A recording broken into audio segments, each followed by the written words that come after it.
తెలంగాణ భూమిల నుంచి పాటల ఊట దానంతట అదే ఊరుతది. కష్టం వచ్చినా, దుఃఖం వచ్చినా, బాధ కలిగినా, బరువులు పెరిగినా, పండుగైనా, పబ్బమైనా ప్రతి నోట పాటల రూపంలో బయటికి వస్తుంటాయి.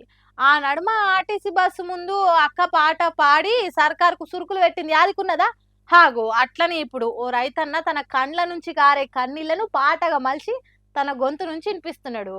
పెండ్లీడికొచ్చిన బిడ్డకు లగ్గం కాకుంటే కన్నోళ్ళ ఎద మీద ఎంత బరువు ఉంటదో అంతకంటే ఎక్కువనే బాధ ఉంటది పండించిన పంట కొనకుంటే. అందుకే నేను రైతునై ఉట్టకుంటే ఇన్ని గోసలు ఉండకపోవు. 6 నెలల్లో 66 గోసలు పడి పండిస్తే ఇగో ఇంకో 20 గోసలు పెట్టినట్టు చేస్తున్నది సర్కార్ అని బాధపడుకుంటా వడ్ల రాశిని చూపెట్టుకుంటా కడుపులున్న దుఃఖాన్ని పాట రూపంలో వాడుతున్నాడు. రైతునయ్యి పుట్టినాను, రైతునయ్యి పెరిగినాను, రాజకీయము నేను చేస్తే రంది లేకుంటుందునయ్యా. 6 నెలల కష్టములో 66 గోసలయ్యా, బీట్ల తెచ్చి వడ్లు పోస్తే కొనేటోళ్ళే లేరయ్యా. ఏమి బతుకు ఏమి బతుకు, రైతు బతుకు చూడరో, ఏమి బతుకు ఏమి బతుకు. అవునే రైతన్న, అన్నదాతవై పుట్టకుంటా రాజకీయం చేసేదుంటే కింత తిప్పలు ఉండకపోవునే. తెల్ల బట్టలు వేసుకొని తిరిగి మంది నెత్తి మీద చేతులు పెట్టి హాయిగా ఉండొచ్చు. పుట్ల కొద్ది వడ్లు వండించి తిప్పల పడే కంటే రాజకీయం చేస్తే పుట్టెడు అబద్ధాలాడి కుర్చీ ఎక్కొచ్చు. ఇచ్చిన హామీల ముచ్చట పక్కకు పడేసి అడిగినోళ్ళ మీద ఉల్టా కేసులు పెట్టొచ్చు. నువ్వు చెప్పినట్టు రాజకీయం అనేది రందిలేని బతికే.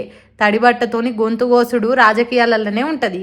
మాయజేసుడు, మందిని ముంచుడు రాజకీయ లీడర్లకే సాధ్యమవుతుంది.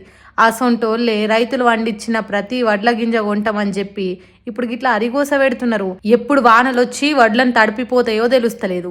ఎండినొడ్లకు వంకలు పెట్టి మ్యాచర్ రాలేదని ఇంకింత ఎండాలనని చెప్తారు. రాజకీయ లీడర్లకు ఏం తెలిసే రైతు గోసలు. ఏసీ రూమ్లల్లో కూర్చొని ఏదైనా మాట్లాడతారు. ఒక్కొక్కలను గుంజుకొచ్చి ఒక్క ఎకరం భూమిని సాలిర్వాలు దున్నిపిస్తే తెలుస్తుంది రైతులు వాడుతున్న కష్టం ఎట్లాంటిదో. రైతన్న, నీ పాట ఇన్నాకనైనా సర్కార్ గుండె గరుగుతుందో లేకుంటే ఇట్లా పాట వాడి సర్కార్ నిరుకున పెట్టే పని చేసినందుకు నీ మీద కేసు పెట్టినా పెడతారు. అయ్యా, పెద్ద పెద్ద మాటలు చెప్పే మంత్రులు, మీ మాటలు కోటలు దాటుతున్నాయి గాని చేతలు గడప దాటలేవు. రైతులు అరిగోస పడుతున్నారు. ఇప్పటికే వడ్లు కొనకుంటా అన్నదాతలను తిప్పల పెడుతున్నారనే పాపం మూట కట్టుకున్నారు. ఇంకా మొద్దు నిద్ర పోతే ఉన్నిజ్జత్ పోతుంది. కొన ఊపిరితో ఉన్నట్టుండే కాసింత నమ్మకం కూడా పోతుంది. జర ఒడ్లు కొనుండ్రి సార్లు. రైతు ఏడ్చిన రాజ్యం బాగుపడదని మీరే చెప్తారు, మీరే గిట్లే ఏడిపిస్తారు. ఇదేం పద్ధతో ఏమో పోన్రి, మీకే తెలవాలి.